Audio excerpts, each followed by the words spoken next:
বাংলাদেশে এবং বাংলাদেশের বাইরে পৃথিবীর বিভিন্ন প্রান্তে যে যেখান থেকে চ্যানেলে দেখছেন আপনাদের সকলকে সাদর আমন্ত্রণ তৃতীয় মাত্রা দেখবার জন্যে। প্রিয় দর্শক, আজ সশস্ত্র বাহিনী দিবস। আমাদের গর্বের গৌরবের দেশপ্রেমিক সশস্ত্র বাহিনী এবং সেই সশস্ত্র বাহিনীর জন্য বিশেষ একটি দিন। অনুষ্ঠানের শুরুতেই আমাদের তিন বাহিনীর সঙ্গে অর্থাৎ সেনাবাহিনী, নৌবাহিনী এবং বিমান বাহিনীতে যারা কর্মরত আছেন তাদের প্রতি আমাদের শুভেচ্ছা। আসুন আজকের এই বিশেষ তৃতীয় মাত্রায় যারা কথা বলবার জন্য আমার সঙ্গে স্টুডিওতে রয়েছেন তাদের সঙ্গে পরিচিত হই। আমার বায়ে বসা আছেন সশস্ত্র বাহিনী বিভাগের প্রশিক্ষণ পরিদপ্তরের colonel staff colonel GM Rakibur Rahman. আমার ডানে রয়েছেন সশস্ত্র বাহিনী বিভাগের গোয়েন্দা পরিদপ্তরের colonel staff captain Shafiul Mujnibin এবং টেবিলের ডান প্রান্তে রয়েছেন বিমান সদরের প্রকল্প পরিদপ্তর পরিচালক এয়ার কমান্ডার মোহাম্মদ মইনুল হাসনাইন। স্বাগত আপনাদের তিনজনকে এবং অভিনন্দন আজকের এই বিশেষ দিনে। আমি শুরুতেই একটু আপনাদের কাছ থেকে বুঝতে চাই যে 21 নভেম্বর কেন সশস্ত্র বাহিনী দিবস, এবং আমরা জানি যে মুক্তিযুদ্ধের মধ্য দিয়ে গড়ে ওঠা আমাদের এই সশস্ত্র বাহিনী। তো আপনাদের নিজ নিজ প্রতিষ্ঠানের পক্ষ থেকে যদি আপনারা একটু ব্যাখ্যা করেন। কর্নেল রাকিবুর রহমান শুরু করবেন। ধন্যবাদ জিল্লুর ভাই। বিসমিল্লাহির রহমানির রহিম। প্রথমেই আমি আজকের অনুষ্ঠানের সশস্ত্র বাহিনী দিবস 2025 উপলক্ষে আমাকে এবং আমাদের সহ আলোচকদেরকে এই চ্যানেল আই কর্তৃপক্ষকে এখানে আমন্ত্রণ জানার জন্য ধন্যবাদ জানাই। এর পাশাপাশি আপনার স্বনামধন্য প্রোগ্রাম তৃতীয় মাত্রাতে এই অনুষ্ঠানে আমাদেরকে আলোচক হিসাবে আমন্ত্রণ জানার জন্য ধন্যবাদ জানাই। আপনার প্রশ্নের উত্তরে যাওয়ার পূর্বেই আমি আজকের এই দিনে গভীর শ্রদ্ধা ভরে স্মরণ করছি 1971 সালে আমাদের মহান মুক্তিযুদ্ধে শাহাদাত বরণকারী মুক্তিযোদ্ধা যারা রয়েছেন তারা এবং যারা নির্যাতিত এবং অত্যাচারিত মা বোনদেরকে যাদের আত্মত্যাগের বিনিময়ে আমরা একটা স্বাধীন দেশ পেয়েছি। এর পাশাপাশি আমি স্মরণ করছি মহান মুক্তিযুদ্ধে বাংলাদেশ সেনাবাহিনীর যে 55 জন অফিসার এবং 1460 জন সেনা সদস্য যাদের আত্মত্যাগের বিনিময়ে আমরা একটা সশস্ত্র বাহিনী পেয়েছি। আজকে যে আমরা পোশাক পরে এখানে এসেছি এটা তাদেরই আত্মত্যাগ, তাদেরই অবদান, এটা কোনোভাবেই ভুলবার নয়। এখন আমি আপনার প্রশ্নের উত্তরে যেটা বলতে চাচ্ছি, বাংলাদেশ সশস্ত্র বাহিনী একটা আত্মমর্যাদা, ত্যাগ এবং তিতিক্ষার বিনিময়ে সংহতির মহান চেতনায় 1971 সালে গঠিত হয়েছিল। পৃথিবীতে অনেক কম সশস্ত্র বাহিনী রয়েছে যারা তাদের যে মুক্তিযুদ্ধ বা স্বাধীনতা যুদ্ধের সময় গড়ে উঠেছে। আপনি আপনার যেমন প্রিলুডের সময় বলেছেন যে বাংলাদেশ সশস্ত্র বাহিনীর জন্ম কিন্তু আমাদের মহান মুক্তিযুদ্ধের সময়। মুক্তিযুদ্ধ বাঙালি জাতি এবং বাংলাদেশী হিসাবে আমাদের সর্বশ্রেষ্ঠ অর্জন, এটাতে বিন্দুমাত্র কোনো সন্দেহ নাই। এবং আমাদের আপামর জনসাধারণের যে সর্বশ্রেষ্ঠ অর্জন আমরা পেয়েছি 1971 সালে, আজকে 54 বছর পরেও এইটার চাহিদা ঠিক সমানভাবেই রয়েছে। এখন আমি আপনার প্রশ্নের উত্তরে আপনি যেটা জানতে চাচ্ছেন যে এটা তাৎপর্য বা গুরুত্ব কতটুকু, এখন 54 বছর পরও এবং 21 নভেম্বরটা কেন বেছে নেওয়া হলো সেটাও একটু বুঝতে চাই আপনাদের কাছ থেকে। বলছি, আমরা সকলেই জানি যে 1971 সালে 25শে মার্চ যে অপারেশন সার্চ লাইটের মাধ্যমে যে গণহত্যা শুরু হয়েছিল, আমাদের নিরীহ জনসাধারণের উপর পাকিস্তান হানাদার বাহিনী যেভাবে আমাদের ইপিআর, ঢাকা বিশ্ববিদ্যালয় থেকে ঢাকা শহরের বিভিন্ন স্থানে এবং বাংলাদেশের বিভিন্ন স্থানে যেভাবে আক্রমণ শুরু করেছিল, তারপরে 21শে নভেম্বর এই প্রায় 8 মাস সময়কালীন সময়ে বাংলাদেশের বিভিন্ন এলাকায় ছোটোখাটো আকারে বিভিন্ন সশস্ত্র সংগ্রাম বা মুক্তিযুদ্ধ, গেরিলা যুদ্ধ এগুলো সংগঠিত হচ্ছিল এবং পাকিস্তান হানাদার বাহিনীর উপর বিভিন্নভাবে তাদের অবস্থানকে দুর্বল করার জন্য বিভিন্ন ছোটোখাটো অপারেশন বা এনগেজমেন্ট এগুলো পরিচালনা করা হচ্ছিল। আমি আমার পরবর্তী ধাপে একটু আলোচনার সুযোগ পেলে জানাবো মুক্তিযুদ্ধটাকে কিভাবে বিভিন্ন পর্যায়ে নেওয়া হয়েছে। প্রথমেই ছিল সেটা রেজিস্ট্যান্স ফেজ বা প্রতিরোধ যুদ্ধ, দ্বিতীয় ধাপে ছিল এটা গেরিলা যুদ্ধ এবং সর্বশেষে যেটা ছিল আক্রমণাত্মক পর্যায় বা অফেন্সিভ ফেজ যেটা শুরু হয়েছিল। তো আমরা 21শে নভেম্বর এই সময়েই সেনা, নৌ এবং বিমান বাহিনী এই তিন বাহিনী একত্রিতভাবে পাকিস্তান হানাদার বাহিনীর উপর আক্রমণ পরিচালনা করে। এর পাশাপাশি আমরা এটাও জানি যে তৎকালীন সময়ে মিত্র বাহিনীর একটা সাপোর্ট আমাদের ছিল। ভারতীয় বাহিনী এবং বাংলাদেশের যে সশস্ত্র বাহিনীর যেভাবেই সংগঠনটুকু গড়ে উঠেছিল তারা একটা পরিকল্পনা করেছিল যে পাকিস্তানের হানাদার বাহিনী যেখানে যেখানে তাদের স্ট্রং পয়েন্ট রয়েছে, যেখানে যেখানে তাদের অবস্থান রয়েছে, সেই জায়গাগুলোকে দুর্বল করে দিতে হবে। তো এই ডেটটা ফিক্স করা হয়েছিল 21শে নভেম্বরে। সেই দিন থেকেই মূলত এই আক্রমণাত্মক ফেজ, যেটা থার্ড ফেজ এসেছিল, আমি পূর্ববর্তী ধাপগুলো পরে আলোচনা করব, ওই সময় থেকে আক্রমণ পরিচালনা করা হয়। সেনা, নৌ, বিমান বাহিনী এই 21শে নভেম্বরে একত্রিত হয়ে পাকিস্তানের সকল অবস্থানের উপর একসাথে আক্রমণ করে। একই সাথে এই দিনটা একটা মেসেজ দেওয়া হয়েছিল আমাদের যে মুক্তিকামী জনসাধারণকে, যে বাংলাদেশের সশস্ত্র বাহিনী এদেশের সকল মানুষের সাথে রয়েছে। এই মেসেজটা খুবই ইম্পর্টেন্ট। আপনি যেমন আরও একটা বলেছিলেন যে বাংলাদেশের সশস্ত্র বাহিনী সবসময় এদেশের জনগণের পাশেই রয়েছে, দুর্যোগে দুর্বিপাকে এবং সবসময় পাশে থাকে। কারণ আমাদের যে প্রতিরক্ষা নীতি 2018 সালে যেটা প্রণয়ন করা হয়েছিল, সেখানে একটা কি কম্পিটেন্সিজ অফ ন্যাশনাল ডিফেন্স সেখানে বলা আছে যে pro people arm forces. Pro people arm forces এই ডিকটামটা বাংলাদেশের সশস্ত্র বাহিনী বারেই প্রমাণ করে এসেছে। সেটা 1971 সালে হয়েছে, 1990 সালেও হয়েছে, 2024 সালেও হয়েছে, যেটার কিন্তু উদাহরণ আমরা দেখেছি।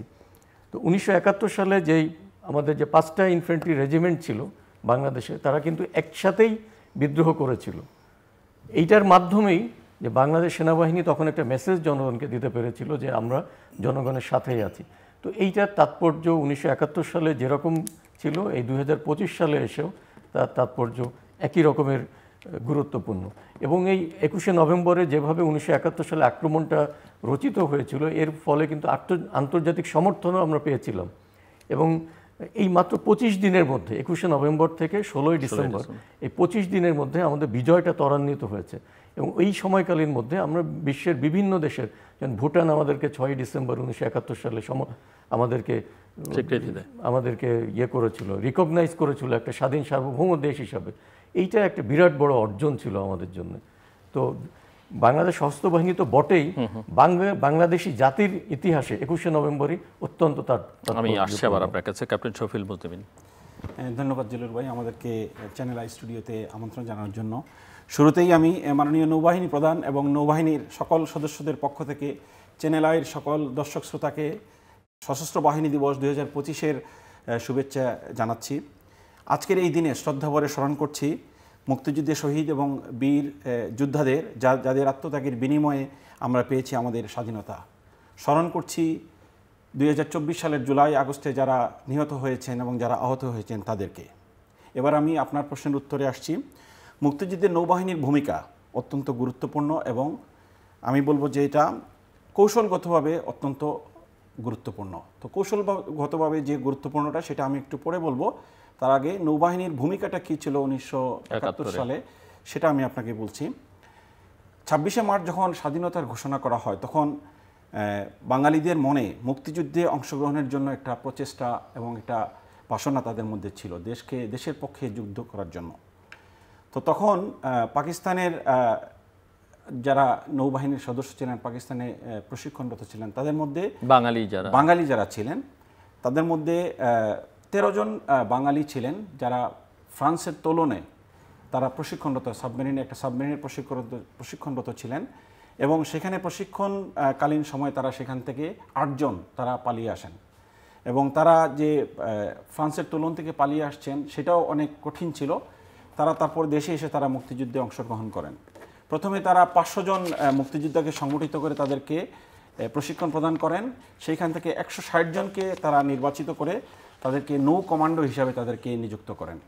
এই 160 জন যারা নৌ কমান্ডো ছিল, তাদের সাহায্যে চট্টগ্রাম, তারপরে মংলা, নারায়ণগঞ্জ, চাঁদপুর, এই 4টি জায়গায় একযোগে অপারেশন জ্যাকপট পরিচালনা করেন।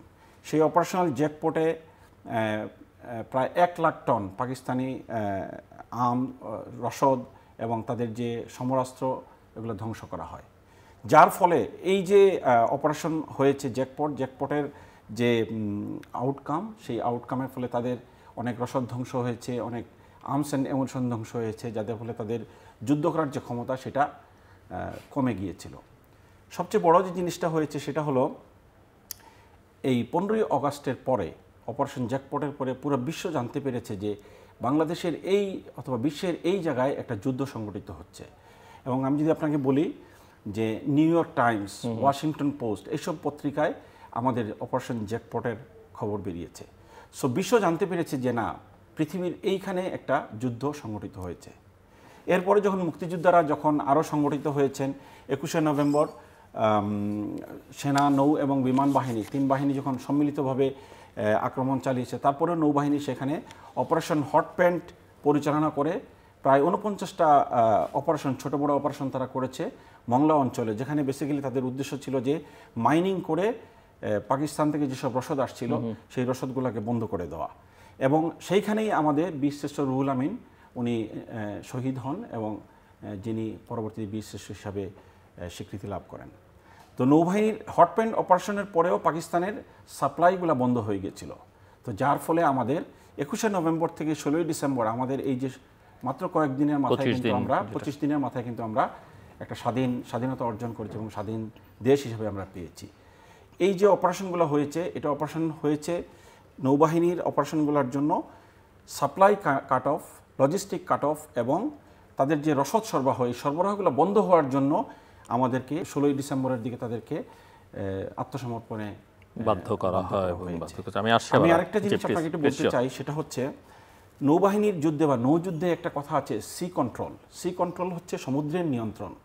তো আমাদের নৌবাহিনীর একজন স্ট্র্যাটেজিস্ট ছিলেন স্যার জুলিয়ান করবেট। তো উনি বলতেন যে sea control is nothing but the control of communication.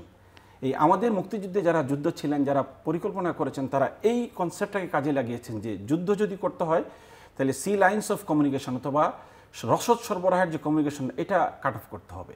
এটা যদি আমরা কাট অফ করতে পারি তাহলে বিজয় আসবেই এবং সেটা অবধারিত 16ই ডিসেম্বর সেই বিজয়টা আমাদের সবটা সহজ হয়ে যায় অনেক ক্ষেত্রে। Air commodore Moinul Hossain. ধন্যবাদ। আমি সর্বপ্রথম আমাদের মহান স্বাধীনতা 1971-এর সকল শহীদ বীর যোদ্ধা যারা ছিলেন তাদের প্রতি শ্রদ্ধা জানিয়ে এবং জুলাই 24-এর যারা আত্মত্যাগ করেছেন তাদের প্রতি শ্রদ্ধা জানিয়ে আমার বক্তব্য শুরু করতে চাই। এর মধ্যে আমাদের চ্যানেল আইয়ের যে দর্শক শ্রোতা আছে তাদের প্রতিও সালাম। আমি প্রথমে বলতে চাই যে আমাদের মহান এই মুক্তিযুদ্ধের ইতিহাসে 21শে নভেম্বর এটা একটা অনবদ্য এবং অবিস্মরণীয় দিন, যেটা আমাদের সশস্ত্র বাহিনী, বাংলাদেশ সেনাবাহিনী, নৌবাহিনী এবং বিমান বাহিনীকে সম্মিলিতভাবে প্রথমবারের মতো মুক্তিকামী জনগণের সাথে, মুক্তিযুদ্ধের সাথে জড়িত সকলের সাথে প্রয়াস নিয়ে আমরা সমযুদ্ধে একই সাথে এগিয়ে যাই। আমি এর পিছনে আরেকটু পিছনে যাব।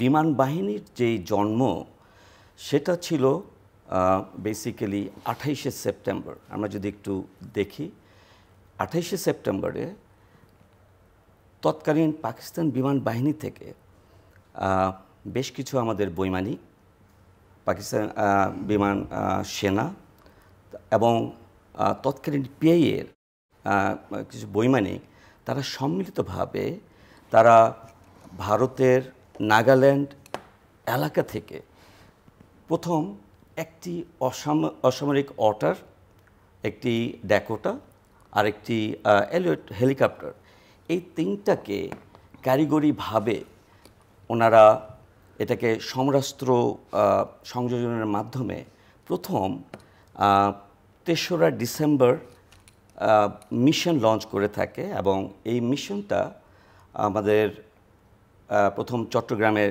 ইস্টার্ন রিফাইনারি, সাথে সাথেই ওই দিনই নারায়ণগঞ্জের গোদনাইল এরিয়াতে হিট করতে সমর্থ হয়। এই যে আক্রমণ, এই আক্রমণের তৎকালীন পাকিস্তান বিমান বাহিনীর অবস্থাটা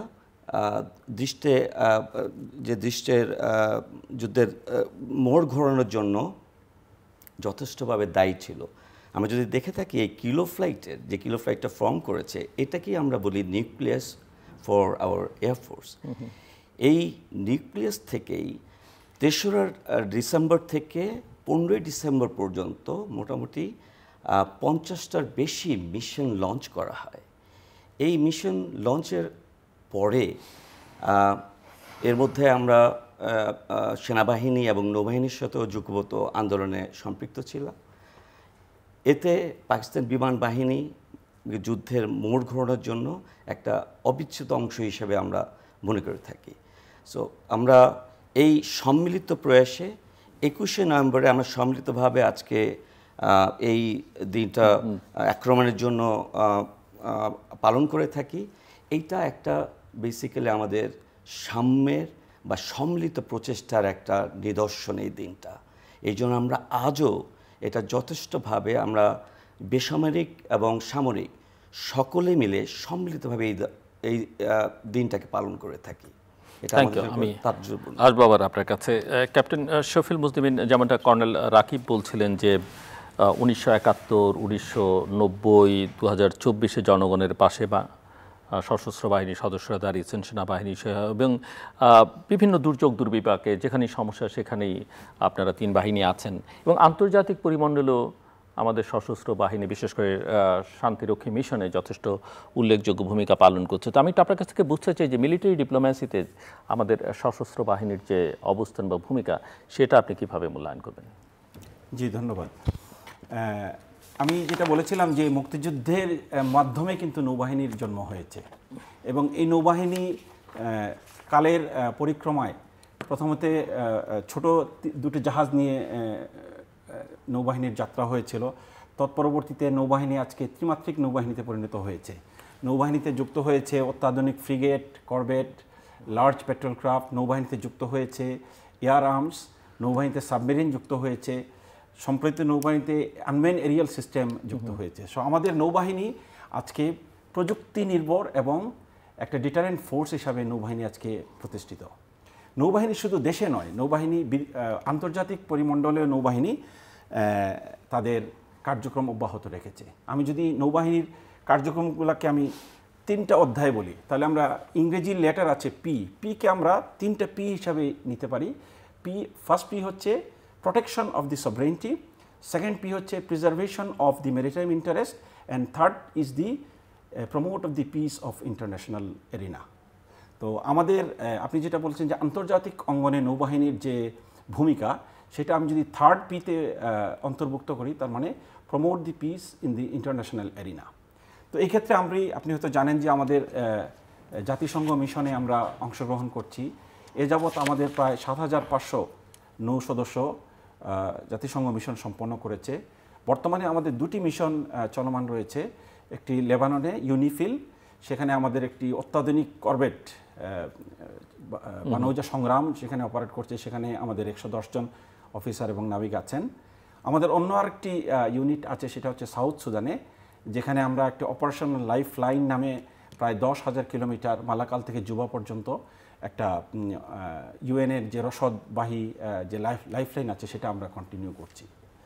নৌবাহিনী আন্তর্জাতিক অঙ্গনে যত সব এক্সারসাইজ আছে, যেমন আমি যদি বলি যুক্তরাষ্ট্রের সাথে এক্সারসাইজ টাইগার শার্ক, সেখানে নৌবাহিনী অংশগ্রহণ করছে। যুক্তরাষ্ট্রের সিলরা আমাদের দেশে আসছে, তারা এসে আমাদেরকে প্রশিক্ষণ দিচ্ছে, আমরা তাদের সাথে জয়েন্ট এক্সারসাইজ কারাত করছি। আমাদের পার্শ্ববর্তী দেশ যাদের সাথে আমরা মিলান, তারপরে এক্সারসাইজ আমান, মালয়েশিয়ার সাথে আমরা লিমা করছি। এই ধরনের যেসব এক্সারসাইজ, রিজিওনাল এক্সারসাইজ যেগুলো আছে সেগুলোতে আমরা করছি। নৌবাহিনীর আন্তর্জাতিক অঙ্গনে আরেকটি সবচেয়ে বড় যে পদচারণা আমি বলবো, সেটা হচ্ছে IONS, Indian ocean Naval symposium, যেটার একজন সদস্য হচ্ছে বাংলাদেশ নৌবাহিনী। এবং 2016 থেকে 18 2 বছরে বাংলাদেশ ছিল IONS-এর চেয়ার প্রেসিডেন্ট ছিল। সো আমরা সেখানে 2017 সালে কক্সবাজারের ইনানিতে ইমসারেক্স এক্সারসাইজ করেছি, যেখানে বিশ্বের বিভিন্ন দেশ অংশগ্রহণ করেছে। আমরা 2022 সালে IFR ইন্টারন্যাশনাল ফ্লিট রিভিউ করেছি প্রথমবারের মতো, যেটা বিশ্বের বিভিন্ন দেশ করতে পারে না, আমরা সেটা করেছি। এবং যেখানে প্রায় 37টা দেশের প্রতিনিধিরা এবং বিভিন্ন জাহাজ পাঠিয়ে আমাদের বৃহৎ সেই এক্সারসাইজটা হয়েছে। নৌবাহিনী আরও আন্তর্জাতিক অঙ্গনে বিভিন্ন মানবতা সহায়তা নিয়ে যাচ্ছে। আমরা শ্রীলঙ্কা, মালদ্বীপস, ফিলিপিন এবং রিসেন্টলি আমরা গত এপ্রিল মাসে আমরা মায়ানমারে আমাদের একটা জাহাজ পাঠিয়ে 120 টন ঈদের বন্ধের সময়, বেসিক্যালি ঈদের বন্ধের সময় আমাদের বানৌজা সমুদ্র অভিযান পাঠিয়ে আমরা 120 টন খুবই সাকসেসফুলি ডিপ্লোম্যাসিতে আন্তর্জাতিক অঙ্গনে সামরিক, অসামরিক, মানবিক এবং এক্সারসাইজ সকল অঙ্গনে তাদের পদচারণা অব্যাহত। Thank you. Colonel Rakibur Rahman, আপনি মুক্তিযুদ্ধে সেনাবাহিনীর ভূমিকার কথা বলছিলেন, প্রেক্ষাপট, নানা অপারেশনের প্রসঙ্গ, যৌথ বাহিনীর ভূমিকা আলোচনায় আসতে পারে। প্রথমে সেক্টরগুলো গঠন করা, দেন 3টে force, Z force, K force, S force এবং বিভিন্ন ব্রিগেড গঠন করা। তো সব মিলিয়ে একটু আপনার কাছ থেকে শুনতে চাই, এবং নিয়মিত বাহিনীর সঙ্গে সশস্ত্র বাহিনীর যে ভূমিকা, গেরিলা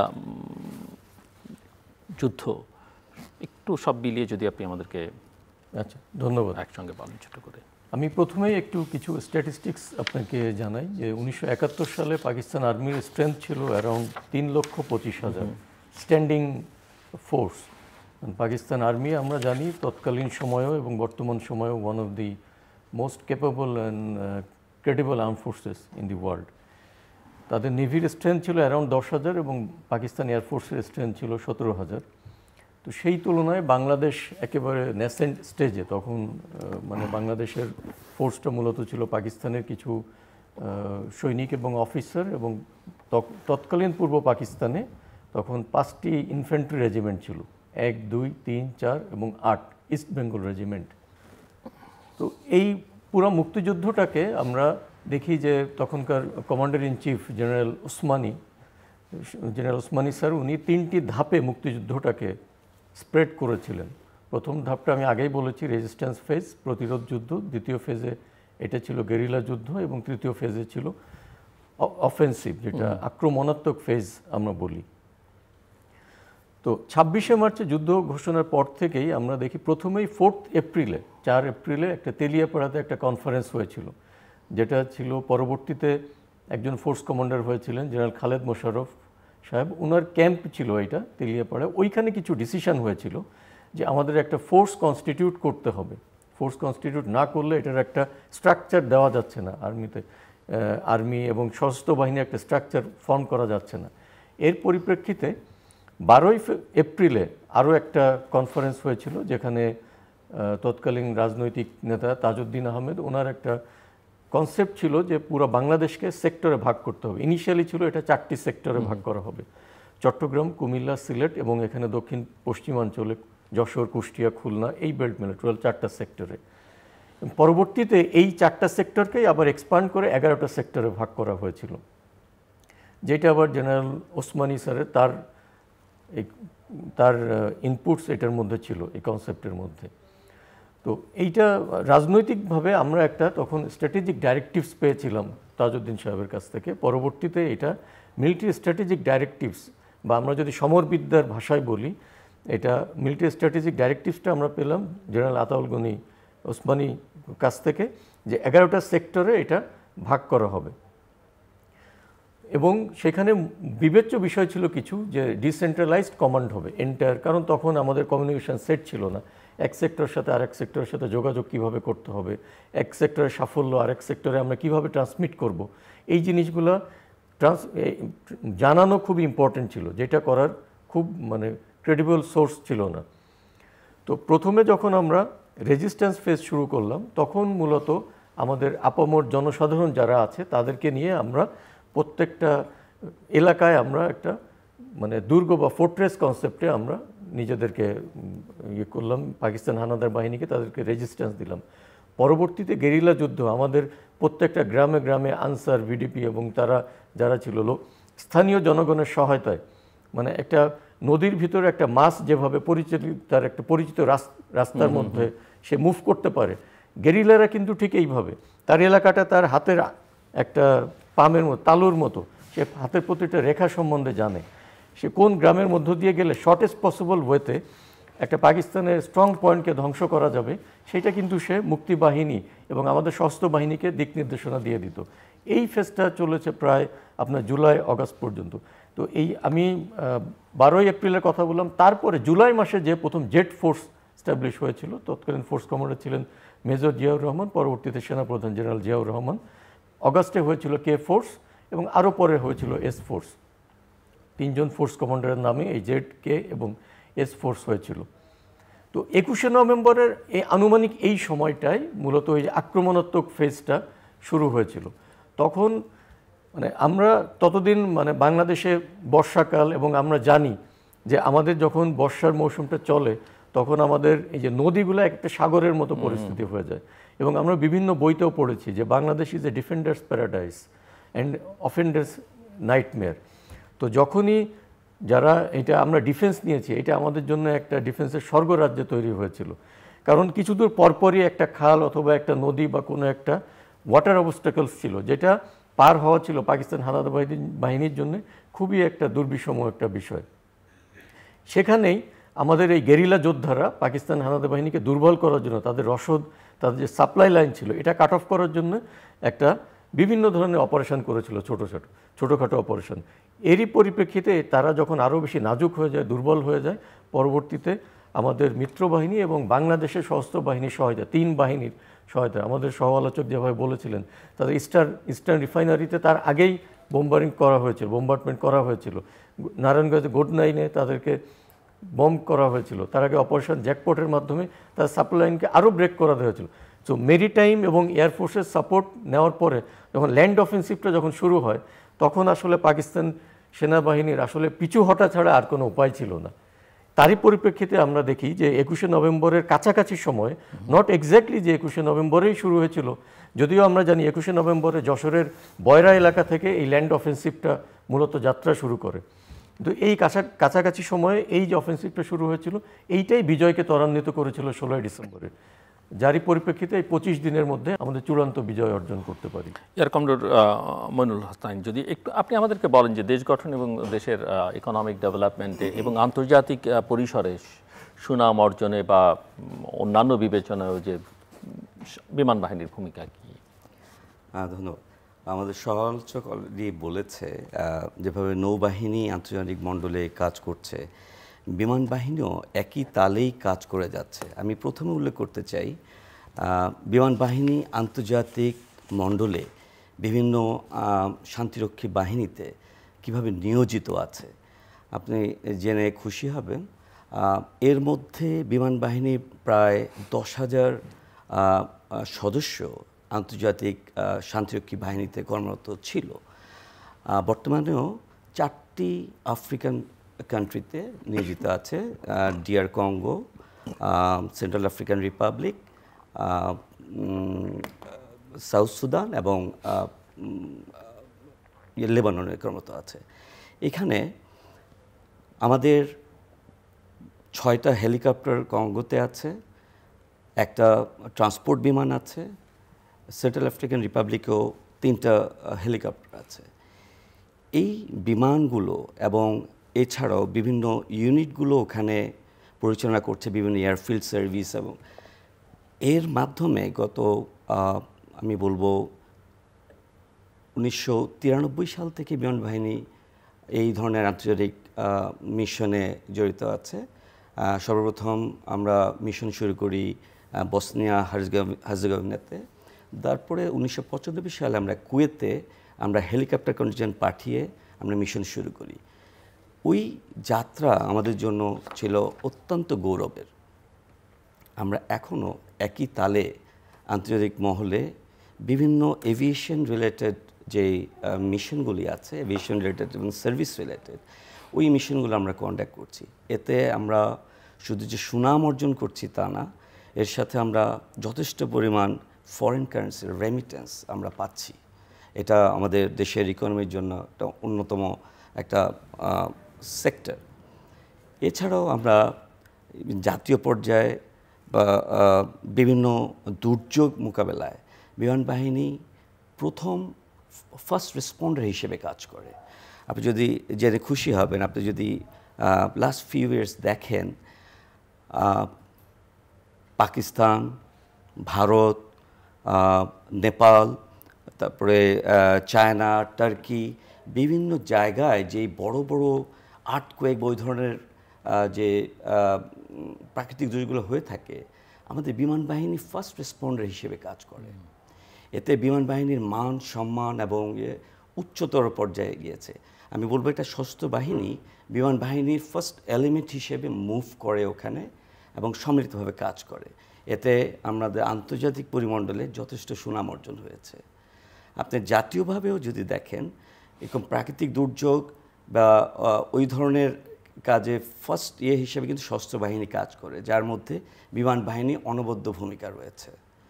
আপনি এছাড়াও আমরা যদি দেখি বিভিন্ন আন্তর্জাতিক এক্সারসাইজ, যেমন আমরা যেরকম নৌবাহিনী বিভিন্ন নৌ এক্সারসাইজগুলোর সঙ্গে আন্তর্জাতিকভাবে স্বীকৃত এক্সারসাইজগুলোতে জয়েন করে থাকে। বিমান বাহিনী কন্টিনিউয়াসলি এই ধরনের এক্সারসাইজের সাথে যুক্ত, যুক্তরাষ্ট্র, মালয়েশিয়া, বিভিন্ন দেশের সাথে প্যাক অ্যাঞ্জেল, দেন এই ধরনের বিভিন্ন এক্সারসাইজে জড়িত থাকে। এতে আমাদের সম্মিলিতভাবে আমাদের বাহিনীর সুনাম একটা লেভেলে পৌঁছাচ্ছে, এবং আমি বলবো স্বাধীনতার 54 বছর পরে আমাদের বাংলাদেশ বিমান বাহিনীর মান সম্মান আন্তর্জাতিক পরিমণ্ডলে যথেষ্টভাবে স্বীকৃত। কর্নেল রাকিবুর রহমান, আপনার কাছে একটু শুনতে চাই যে শান্তিরক্ষা মিশন সহ আন্তর্জাতিক পরিমণ্ডলে এবং দেশের ভিতরে অবশ্যই নানা ক্ষেত্রে যুদ্ধের বাইরে সেনাবাহিনীর ভূমিকা, অবদান এবং অর্জন। জি, ধন্যবাদ আপনাকে। আমি প্রথমে একটু শুরু করব দেশ ও জাতি গঠনে সেনাবাহিনীর যে ভূমিকা, এবং এই প্রশ্নটার উত্তর দেওয়ার জন্য আমি এই সেনাবাহিনীর ভূমিকাটাকে কয়েকটি সেগমেন্টে ভাগ করতে চাই। প্রথমে হচ্ছে কাঠামোগত উন্নয়ন, ইনফ্রাস্ট্রাকচারাল ডেভেলপমেন্টে বাংলাদেশ সেনাবাহিনীর যে ভূমিকা, এবং আমরা হয়তো অনেকেই যেটা অনেকের আমাদের অন্তরালে থাকে যে শিক্ষাক্ষেত্রে বাংলাদেশ সেনাবাহিনীর কতটুকু ভূমিকা পালন করে এবং অর্থনৈতিকভাবে। তো আমি এই 3টি ধাপে এটা বলতে চাচ্ছি। প্রথমেই আমি আপনারা জানেন যে বাংলাদেশ সেনাবাহিনী অলরেডি যে পদ্মা সেতু এবং পদ্মা রেল সেতু প্রকল্পের সাথে এটা পরামর্শদাতা হিসাবে এবং সুপারভিশন হিসাবে কন্টিনিউয়াস এটা নিয়োজিত আছে। আমরা যদি পূর্বাচল যে 300 ফিট এক্সপ্রেসওয়ে যেটা দেখি, এবং তার 2 সাইডে যে 100 ফিট যে খাল খনন প্রকল্প, এটার সাথে কিন্তু সেনাবাহিনী ওতপ্রোতভাবে জড়িত।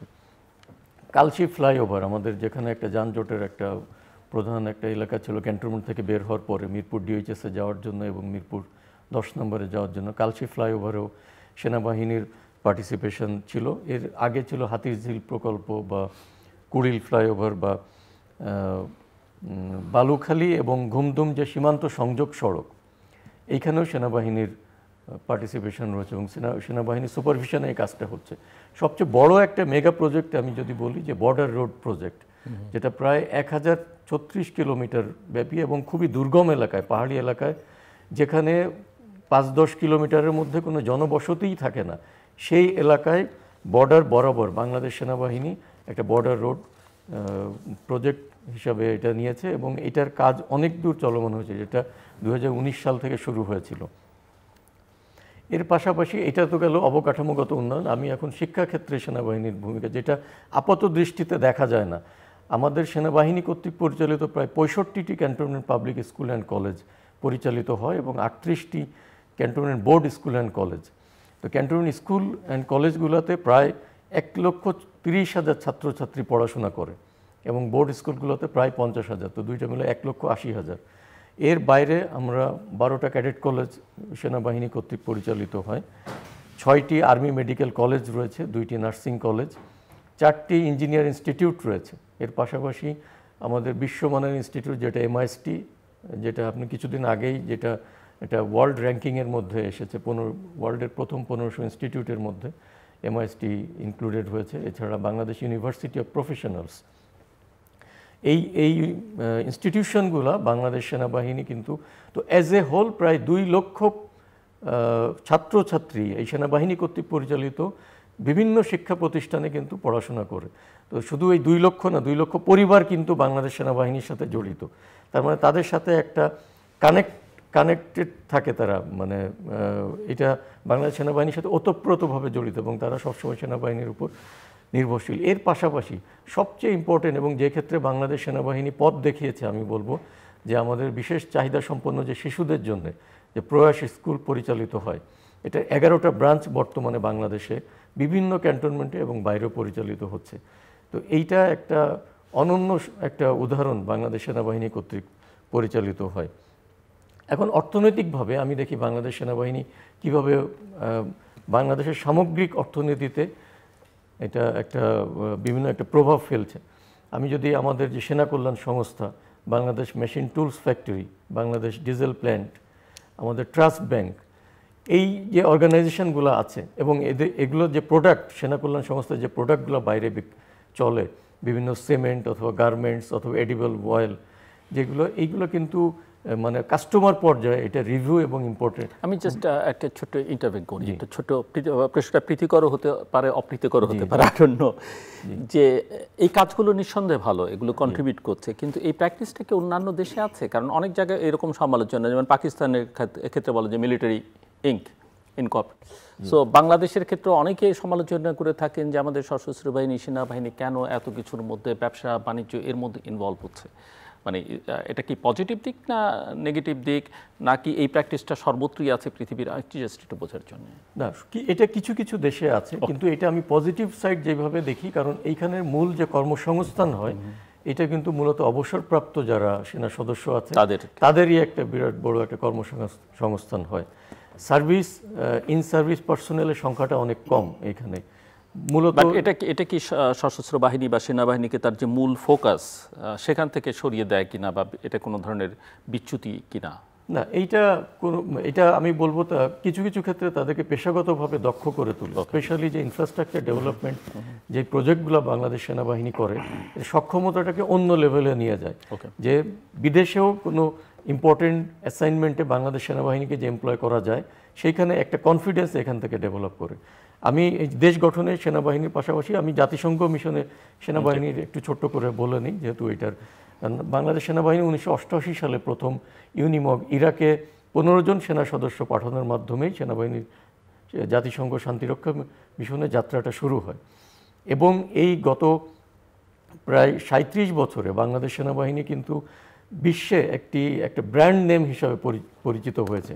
মানে যে কোনো দেশে শান্তিরক্ষী বাহিনী যেখানে বাংলাদেশ সেনাবাহিনীর উপস্থিতি বা সশস্ত্র বাহিনী অ্যাজ এ হোল উপস্থিতি রয়েছে, সেখানে একটা আস্থার নাম, নির্ভরতার নাম হিসাবে তারা মনে করে বাংলাদেশ সেনাবাহিনীকে।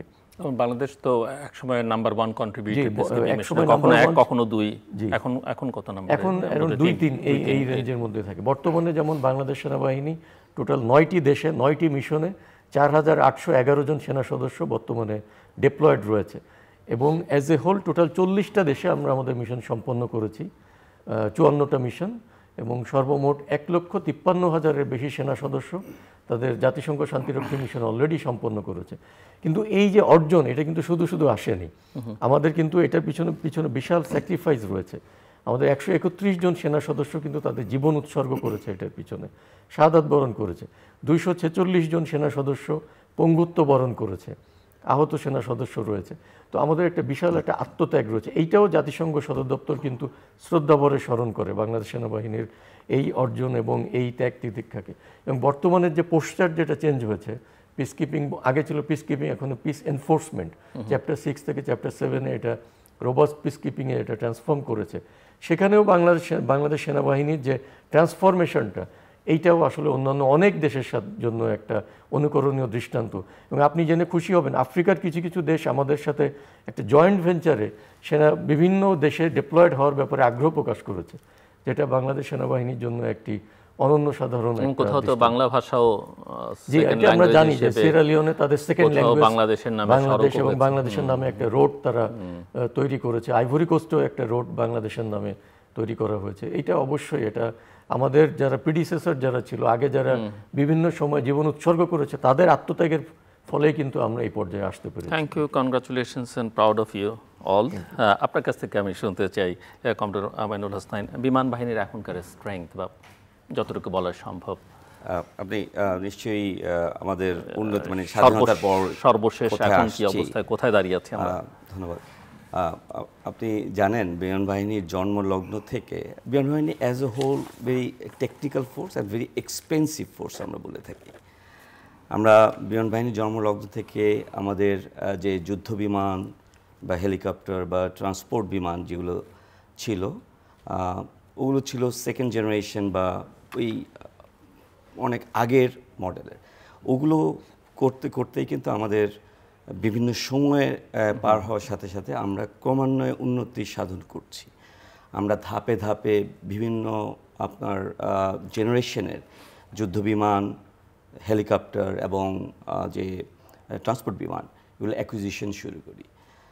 বিমান বাহিনীর যে টোটাল অপারেশন চালানোর জন্য যেই বিমানের প্রয়োজন এবং বিমানের সাথে সবচেয়ে বেশি প্রয়োজন বিমান চালানোর সক্ষমতা এবং ওটা পরিচালনা করার জন্য রক্ষণাবেক্ষণের কাজ। এই রক্ষণাবেক্ষণের কাজটা আমরা মোটামুটি, যেহেতু এটা ভেরি এক্সপেন্সিভ জব, আমরা মোটামুটি বিদেশে যে OEM থাকে তাদের উপরে ডিপেন্ডেন্ট ছিলাম। আপনি জেনে খুশি হবেন, আমরা এই বিমানগুলো এখন রক্ষণাবেক্ষণ দেশে করার জন্য বিভিন্ন ধরনের আন্তর্জাতিক মানের MRO তৈরি করেছি, যেমন যুদ্ধ বিমান আর বিভিন্ন ধরনের ইন্সপেকশন বা একটা লাইফ টাইম বিভিন্ন আপনার রিপেয়ার জব এইসব করা, ডিপো লেভেল মেনটেন্যান্স করার জন্য আমরা ওই সক্ষমতা তৈরি করেছি। এটা পুরোপুরি একটা ইন্ডিজিনাইজড ওয়েতে তৈরি করা, যেটা আমাদের সেলফ সাফিসিয়েন্সি বাড়িয়েছে। এটার মাধ্যমে আমরা এভিয়েশন ইন্ডাস্ট্রির গ্রোথে সাপোর্টও দিতে পারছি। এখন আপনি যদি বলেন যে প্ল্যাটফর্ম ওয়াইজ আমরা যে সেকেন্ড থার্ড জেনারেশনের বিমানে ছিলাম, আগে আমরা সেই রাশিয়ার MiG-21 বা হেলিকপ্টার হিসেবে Mi-8, এই-17 ওই ধরনের হেলিকপ্টার ছিল, বিমান হিসেবে আন্তনভ 24 অথবা 26 ছিল। এখন আমরা যুক্তরাষ্ট্রের সেই C-130 হারকিউলিস ওই বিমান চালাচ্ছি, আমাদের B মডেল, J মডেল, ওই সব মডেলগুলো যেগুলো আন্তর্জাতিকভাবে স্বীকৃত, যার মাধ্যমে আমরা মিডিয়াম ইউটিলিটি লিফট হিসেবে এক জায়গার থেকে আরেক দেশে যেতে পারি। এবং আমরা এই যে ফার্স্ট রেসপন্ডার হিসেবে মুভ করছি এই বিমানগুলোতে। আপনি যে যুদ্ধ বিমানের দিকে তাকান, এটাও আমরা ক্রমান্বয়ে আমাদের ফোর্সেস গোল 2030 আছে, ওই অনুসারে আমরা ক্রমান্বয়ে এই যে প্ল্যাটফর্মগুলো আমরা অ্যাকুইজিশন করার চেষ্টা করছি। যদিও আপনি জানেন যে এটা খুবই মূল্যবান, দেশের আর্থিক অবস্থার সাথে এটা সামঞ্জস্যপূর্ণ। আমরা চেষ্টা করে যাচ্ছি, আমরা এই ফলশ্রুতিতে বিভিন্ন চাইনিজ ফাইটার এয়ারক্রাফট যেগুলো ছিল ওই এয়ারক্রাফটগুলো আমরা চালাচ্ছিলাম। এখন আমরা আপওয়ার্ড ভার্সনের আমরা MRCA বা ওইটা কেনার জন্য আমরা অলরেডি মাননীয় বিমান বাহিনী প্রধানের ঐকান্তিক প্রচেষ্টা আমরা চেষ্টা করছি। আমরা আপার মডেলের ইউরোপিয়ান মডেলের ওই ধরনের MRCA এয়ারক্রাফট কেনার। একই অবস্থা আমাদের হেলিকপ্টার ফ্লিটের জন্য। হেলিকপ্টার ফ্লিটও আমাদের ছিল সেই রাশিয়ান আগের সেকেন্ড জেনারেশন মডেল।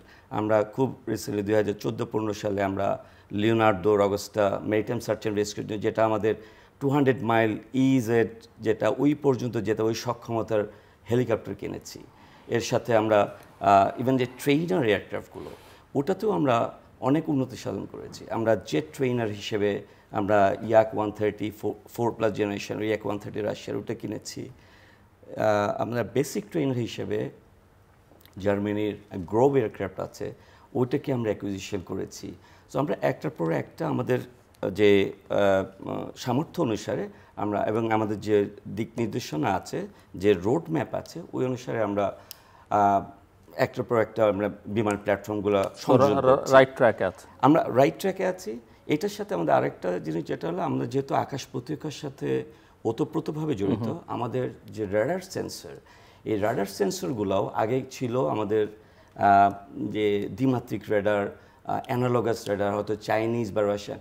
আমরা এখন ওয়েস্টার্ন মডেলের আপনার ফ্রেঞ্চ থ্যালেস অথবা লিওনার্দো, ইটালি লিওনার্দো, ওই রাডারগুলোর সংযোজন হচ্ছে আমাদের খুব রিসেন্টলি এগুলো হয়েছে, আরও সামনে হতে যাচ্ছে, যার ফলে আমাদের আকাশ প্রতিরক্ষায় যেই আসপেক্টটা তৈরি হচ্ছে, এইটা একটা মানে অনেক উন্নত ধরনের একটা ইয়েতে আমরা চলে যাব।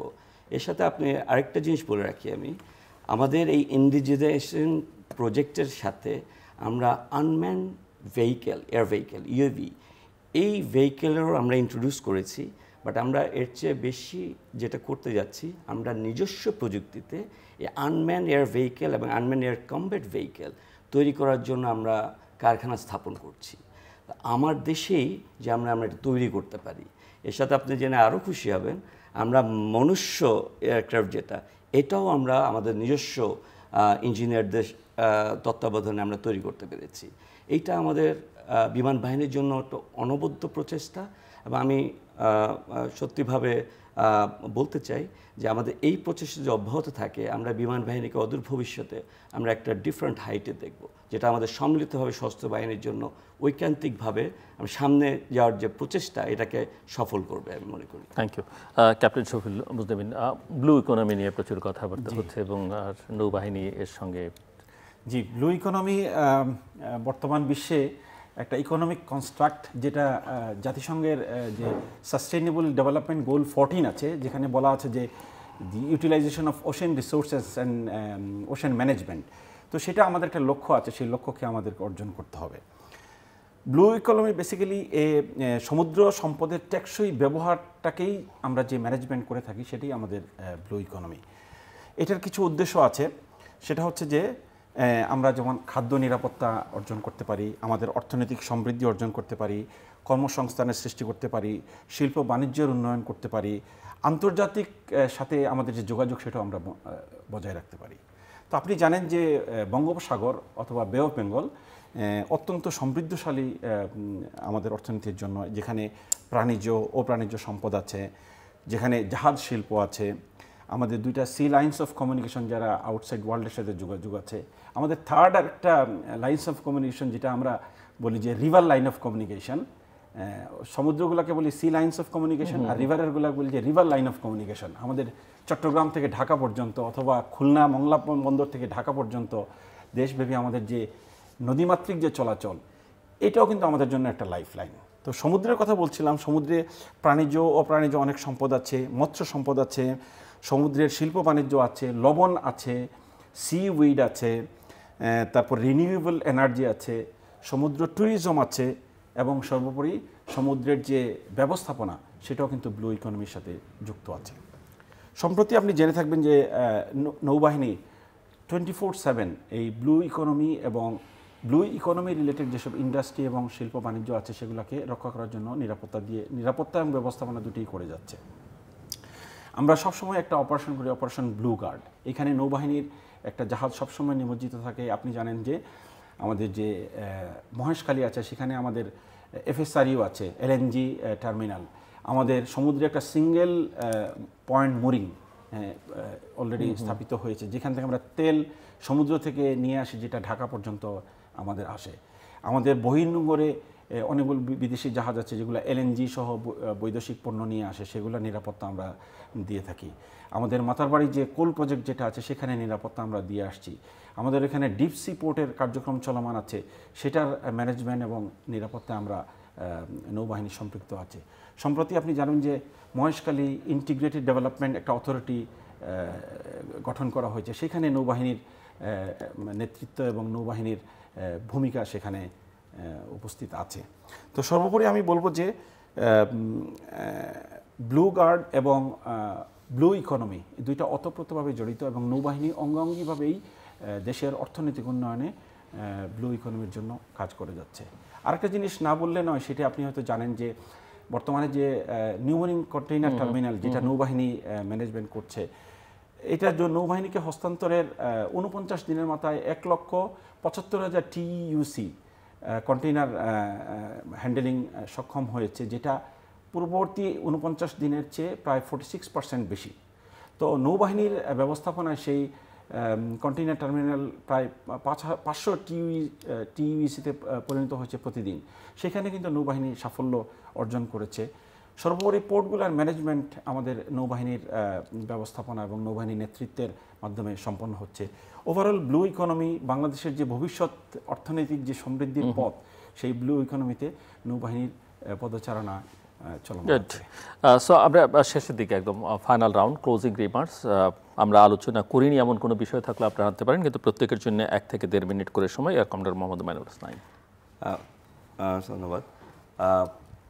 আমি কয়েকটা ব্যাপার একটু বলতে চাই।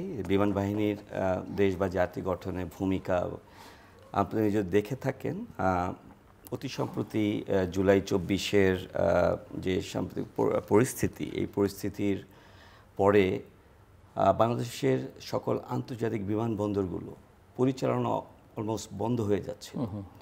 বিমান বাহিনী তাদের ঐকান্তিক প্রচেষ্টায়, তাদের এভিয়েশন সিকিউরিটি ফোর্স এবং বিমান বাহিনীর অন্য সদস্যরা মিলে তারা বিমানবন্দর দায়িত্ব নিয়ে বিমানবন্দরের সকল কার্যক্রম, আপনি বিমানবন্দরের সকল কার্যক্রম বলতে এয়ার ট্রাফিক কন্ট্রোল থেকে শুরু করে দি গ্রাউন্ড অপারেশন, সমস্ত কার্যক্রমকে ঐকান্তিকভাবে নিরলসভাবে আজ পর্যন্ত করে যাচ্ছে।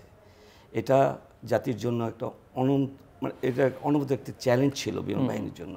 বাট আমি জানি বিমান বাহিনী এটা অনবদ্য করেছে। আমরা আমাদের যে অপারেশনাল প্রায়োরিটি ওটাকে স্যাক্রিফাইস করেও ইভেন আমরা এটা করে যাচ্ছি। এর সাথে বিমান বাহিনীর বিভিন্ন মহিলা কর্মকর্তারা 2000 সালে তারা জয়েন করে প্রথমত। ওরপর থেকে বিমান বাহিনীতে মহিলাদের সংখ্যা আনুপাতিক হারে ক্রমশই বাড়ছে এবং আপনি যে ধারা এটা দেখবেন বিমান বাহিনীতে মহিলা বৈমানিকেরাও তারা কাজ করছে একই সাথে পুরুষদের সাথে। আপনি জেনে খুশি হবেন যে আন্তর্জাতিক শান্তিরক্ষী বাহিনীতে বিমান বাহিনীর মহিলা বৈমানিকেরা তারা ফ্লাইং করছে এবং তারা যথেষ্ট সুনাম অর্জন করেছে। বিমান বাহিনী ওই ফলশ্রুতিতে ইভেন যে আমাদের এয়ারম্যান আছে মহিলা এয়ারম্যান ওটাও 2020 সাল থেকে নেওয়া শুরু করেছে। Thank you captain Shafiul Muzammil. একটা ব্যাপারে আমি একটু আপনাকে বলতে চাই যে আমি 3টা P বলেছিলাম। একটা হচ্ছে যে protection of সভরেনিটি, preservation of maritime interest. এইখানে আমি একটু জিনিস বলতে চাই যে আমরা নৌবাহিনী 24/7 কিন্তু সমুদ্রে, আপনি যদি রাস্তায় চলাচল করেন দেখবেন যে রাত 12টার পরে কিন্তু রাস্তাটা বন্ধ হয়ে যাচ্ছে, রাস্তার চলাচল কিন্তু সীমিত হয়ে যাচ্ছে। বাট সমুদ্র এমন একটা জায়গা যেখানে 24/7 কিন্তু হয়তো কোনো জাহাজ চলছে, নয়তো বা কোনো মানুষ বিচরণ করছে, অথবা কোনো ধরনের কোনো কার্যক্রম অব্যাহত রয়েছে।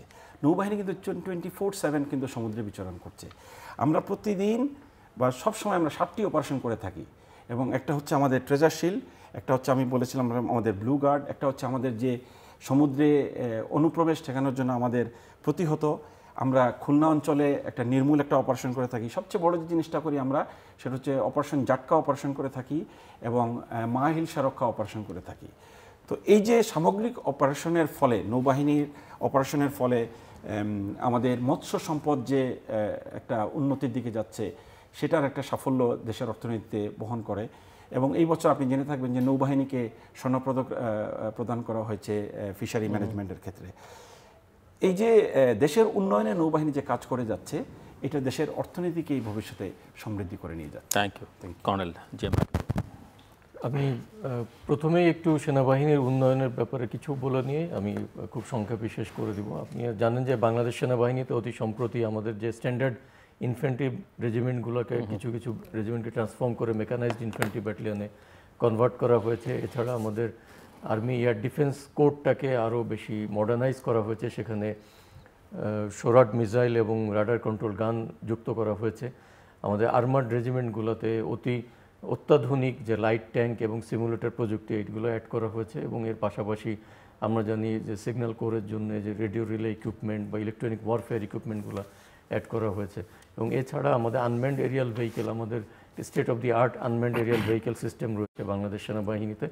এর পাশাপাশি আর্মি এভিয়েশন গ্রুপ গত 2024 সালের বন্যায় যেভাবে অব্যাহত বাংলাদেশ বিমান বাহিনীর পাশাপাশি যেভাবে সাপোর্ট করেছে এবং দুর্গত এলাকা থেকে যেভাবে ত্রাণ পৌঁছে দিয়েছে এবং সেখান থেকে উদ্ধার অভিযান করেছে, এটা অনন্য সাধারণ একটা দৃষ্টান্ত তারা উপস্থাপন করেছে। আমি শেষে যেটা বলতে চাই যে আমি আমার কথা শুরুতে বলেছিলাম যে বাংলাদেশ সশস্ত্র বাহিনী এবং বাংলাদেশ সেনাবাহিনী হচ্ছে প্রো পিপল আর্ম ফোর্সেস। আমরা এই সান অফ দি সয়েল, এই মাটিরই সন্তান আমরা। আমাদের বাবা মা ভাই বোন অন্যান্য সাধারণ একটা সামাজিক পরিবেশের মতোই কিন্তু বাবা মা ভাই বোন। আমরা এই দেশের আলো এবং সূর্যতেই বড় হয়েছি এবং এই দেশের সকল দুর্যোগ দুর্বিপাক, যে কোনো ধরনের মনুষ্য দুর্যোগ বা প্রাকৃতিক দুর্যোগে বাংলাদেশ সেনাবাহিনী তথা বাংলাদেশ সশস্ত্র বাহিনী ফার্স্ট রেসপন্ডার হিসাবে জনগণের পাশে সবসময় থাকবে। 1971 সালে যেই স্বপ্ন নিয়ে এই দেশটা স্বাধীন হয়েছিল, যে সাম্য স্বাধীন আত্মমর্যাদাশীল জাতি হিসাবে বাংলাদেশ আত্মপ্রকাশ করবে, বাংলাদেশ সশস্ত্র বাহিনী সেই দাবি পূরণ করতে বদ্ধপরিকর, সেটা যে কোনো মূল্যে হোক। এই জাতির জন্যে যে আত্মত্যাগ 1971 সালে এবং 2024 সালে আমাদের ছেলেরা করেছে, এই বর্তমান প্রজন্ম যেভাবে দেখিয়েছে, রাস্তা দেখিয়েছে, সেইটা ধরে রাখতে সশস্ত্র বাহিনী সকল পদক্ষেপে সব ক্ষেত্রে জনগণের সাথে আছে, জনগণের সাথেই থাকবে। এই জন্য এটা প্রো পিপল আর্ম ফোর্সেস হিসাবেই থাকবে। ধন্যবাদ। দর্শক, অনুষ্ঠানের শেষ প্রান্তে আমরা সামাজিক যোগাযোগ মাধ্যম ফেসবুক, এক্স এবং ইউটিউবে তৃতীয় মাত্রা লাইভ স্ট্রিম হচ্ছে, আপনারা দেখতে পারেন। টেলিভিশনের পর্দায় দেখতে না পারলে যে কোনো সময় যে কোনো স্থান থেকে ইউটিউবে তৃতীয় মাত্রা চ্যানেলটি সাবস্ক্রাইব করে এই পর্ব বা পুরনো পর্বগুলো আপনারা দেখতে পারেন। Colonel G M Rakibur Rahman, captain Shafiul Mujnimin এবং এয়ার কমান্ডার মোহাম্মদ মইনুল হাসান, অসংখ্য ধন্যবাদ এবং অভিনন্দন আপনাদের আজকের এই আলোচনা অনুষ্ঠানের জন্য। দর্শক, আজ সশস্ত্র বাহিনী দিবস এবং এই দিবস উপলক্ষে কথা বলছিলেন তিন বাহিনীর তিনজন ঊর্ধ্বতন কর্মকর্তা। আমরা এই দিবসে সশস্ত্র বাহিনীর, বাংলাদেশ সেনাবাহিনী, বাংলাদেশ নৌবাহিনী, বাংলাদেশ বিমান বাহিনীর সকল কর্মকর্তা এবং সৈনিকদেরকে অভিনন্দন জানাই এবং তাদের প্রতি আমাদের শ্রদ্ধা, ভালোবাসা, কৃতজ্ঞতা এবং সেই সঙ্গে এই তিন বাহিনীর সদস্যরা যারা দেশ মাতৃকার জন্য জীবন দিয়েছেন এবং স্বাধীনতোত্তর বাংলাদেশে বিভিন্ন সময় দেশের জন্য কাজ করতে গিয়ে এবং পৃথিবীর মানুষের জন্য কাজ করতে গিয়ে পৃথিবীর বিভিন্ন প্রান্তে জীবন দিয়েছেন, তাদের প্রতিও আমাদের শ্রদ্ধা, ভালোবাসা, কৃতজ্ঞতা এবং তাদের আত্মার মাগফিরাত আমরা কামনা করছি। এবং আমাদের অতিথিরা বলছিলেন যে 1971 সালে জনগণের পাশে দাঁড়িয়ে জনগণের সঙ্গে যুদ্ধ করে এই সশস্ত্র বাহিনীর জন্ম, উত্থান স্বাধীন বাংলাদেশে মুক্তিযুদ্ধের মধ্য দিয়ে এবং স্বাধীনতোত্তর বাংলাদেশেও বিভিন্ন সময় নানা কারণে হয় নানা বিতর্ক তৈরি হয়েছে, নানা প্রশ্নকেও তুলবার চেষ্টা করেছেন, কিন্তু ইতিহাসে সঠিক সময় সঠিক সিদ্ধান্ত নিয়ে সবসময় আমাদের সশস্ত্র বাহিনীর সদস্যরা দুর্যোগে, দুর্বিপাকে এবং এমনকি মানুষের অধিকার রক্ষায় সবসময় জনগণের পাশেই ছিলেন। তার প্রমাণ 1990, তার প্রমাণ 2024 এবং আমরা আশা করব যে ভবিষ্যতে তারা থাকবেন। এবং বর্তমান বৈশ্বিক আঞ্চলিক যে বাস্তবতা এবং আমাদের যে ভূ রাজনৈতিক অবস্থান দেশটির, এই বিবেচনায় আমাদের সশস্ত্র বাহিনীকে আরও শক্তিশালী করবার দিকে আমাদের নীতি নির্ধারকদের মনোযোগ দেওয়া উচিত এবং আমরা আশা করব যে বর্তমানে যারা ক্ষমতায় আছেন এবং ভবিষ্যতের যারা দেশ পরিচালনার দায়িত্বে আসবেন তারা এই বিষয়ে আরও অনেক বেশি মনোযোগী হবেন। রাজনৈতিক স্বার্থে ব্যবহার নয়, দেশের স্বার্থে, পৃথিবীর স্বার্থে তারা যেন অত্যন্ত শক্তিশালী ভূমিকা পালন করতে পারে এবং প্রতিষ্ঠানগুলো যেন শক্তিশালী হয়, সেই দিকে আমাদের মনোযোগ দেওয়া দরকার। আমাদের সঙ্গে থাকবার জন্য অসংখ্য ধন্যবাদ। আপনাদের সবার জন্য শুভকামনা।